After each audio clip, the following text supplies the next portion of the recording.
show you all you need to know. You must hold on to anyone that wants you, and I will love you through simple and the struggle. But girl, you gotta understand the modern man must hustle. Okay. All right. I'd also like to go back to the unfair advantages and disadvantages. Okay. Because that's what this basically leads into, is that Sure. everyone has these unfair advantages and disadvantages. You have them, I have them. Okay. Whether they be a disadvantage or advantage. And you need to realize that those things which you excel at, that you can say, I am better than this person.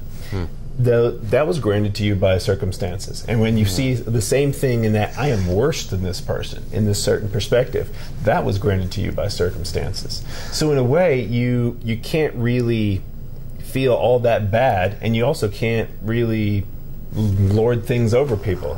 You just kind of see that there is ways in which I am more useful, I am better at certain things, but that's just simply because I ended up there. Okay. It's like, for instance, with money. Hopefully, most everyone should understand the principle is that you have to have money to make money. It is those who start with $20 million have no problem growing that to $100 million. That's very quickly, too.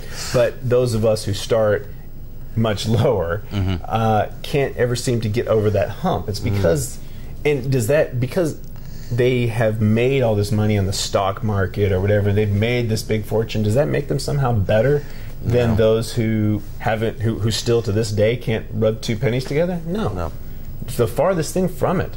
They were put on uneven ground. It's not a real competition. And by eliminating that idea of competition that we have in our mind, that idea that, you know, some people are better than others in that way, it's such a fine line, because there is more valuable and less valuable in certain circumstances. Okay. But there's not really a better or not better, because circumstances are what makes us. Before we move on to another topic, I wanted to kind of point out something that I like to use as a tool. All right. And that is when you realize that we have these things that are, there's our selfish mind and then our that's part of our subconscious and kind of drives us to do things that we don't wish to do. And there's kind of this war between our conscious and unconscious mind, between our instincts, our carnal, immediacy desires, and our long-term, more venerable desires. Okay. There's a tool I like to use to bring about a harmony between those two, and that is being selfish about long-term goals. In other words, when you feel selfish, or like, I want to get mine, I want to, this is, and you kind of have that feeling of dissatisfaction and things like that. If you can turn that into consciously thinking about your long-term goals, what you really want to accomplish. Like, for instance, one of the ways I like to point out is that altruism, and let's take philanthropy, for instance. Okay. Philanthropy is very, very rewarding. I mean, most people, the thought of giving away their money is just horrific. Because, like, well, I mean, I need my money. Most people don't have money. And they don't have it, exactly. But the point is that in giving away money, a philanthropist is actually serving long-term goals. He is getting a lot of, he first off feels that he is a good person for doing so. Okay. Then secondly, there is a lot of social proof that he's a good person. And then there's the thankfulness of the person he is helping out.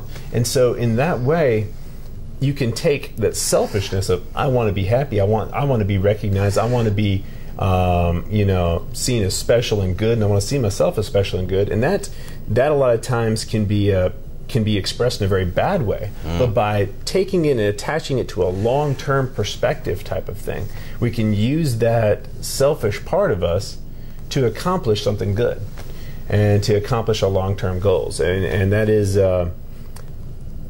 it's difficult to describe it, but it's something that you can do when you sit there and say, no, I want this. And whenever you're putting off some sort of immediate gratification sort of thing, say for instance you're wanting to quit drinking, and you say to yourself, well, I want this drink, I want this satisfaction. But instead, if you can then say, but that's going to prevent me from getting the job I want, from having the relationship that I want with whoever, and say, no, forget that. I'm going to rebel against my inner animal, and I'm going to be defiant, and I'm going to be selfish about it and say, "Screw you, inner animal. I'm going after my long-term goal of that relationship. I'm not drinking this right now." Which is much bigger than the smaller satisfaction of the now. Right, and you can kind of trick your system into having satisfaction from that, and you can kind of bring about a harmony that accomplishes the goals that your conscious mind wants, while still allowing the subconscious to have that selfishness, to have that, going after something and and getting something that is for you. Very interesting. I mean, it actually, I have a question about what you were saying before about everybody has value. And whether I have value to offer, you have value to offer. What about the guys that that are in that state of mind that don't think they have a lot of value to offer? I mean, I don't think anybody thinks that they're, maybe in a deep depression you might think that you're totally valueless, or don't have, but what about the guy that doesn't really think? And I know I personally did for a long time myself, and it took me a lot to get over it, but there's times that I said, I'm just a non-valuable person, I don't have anything to offer. That's because you've trivialized your values, and that is what people do. And part of it is television. Part of it, I don't believe in television very much, because it is a system of creating dissatisfaction. In other words, if I want you to buy something, that means I want you to be dissatisfied with who something else and what you currently are. Gotcha. And so if it's constantly being pumped into your mind, be dissatisfied with who and what you are, there are a lot of negative things that can come out of that. And when you realize that you are an animal and you can be influenced by that which you see around you, then you can start to say, well, these things might be something I want to kind of separate myself from. So it's almost like ego. It's saying ego is good in some aspects, in the sense that there is. You should always be searching for your own values. You should be. You need to throw off the chains of the bad idea of humility. People have this wrong idea of humility, and that is, I'm supposed to believe badly of myself. I'm not supposed to talk good about myself. I'm supposed to, use self-deprecating humor and all of those things. And those are very bad behaviors. And we're taught that to talk about anything good about yourself is somehow something bad and arrogant, and that is not what arrogance is. Arrogance is a lack of compassion, a lack of forgiveness, saying to yourself that I am so much better than this, without considering what that person or their circumstances. That's what true arrogance is.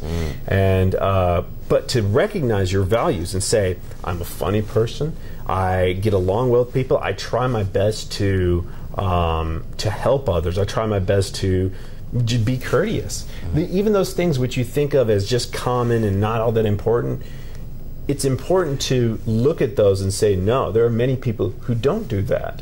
There are many people who have a hard time even doing that. And so, yes, there are things that I do well.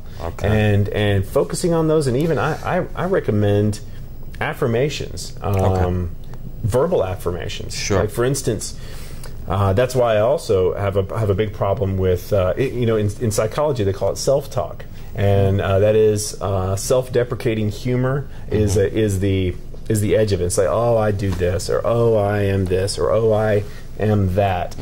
You should never say, I am something bad, or I do something bad, or anything like that, because you're listening.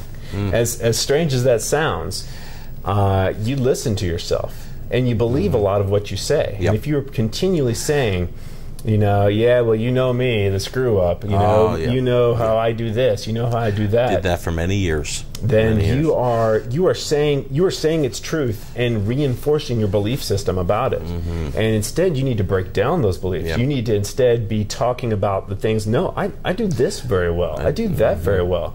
I am good at this, and because it is okay. And anybody who wants to stop you, they're just in the wrong.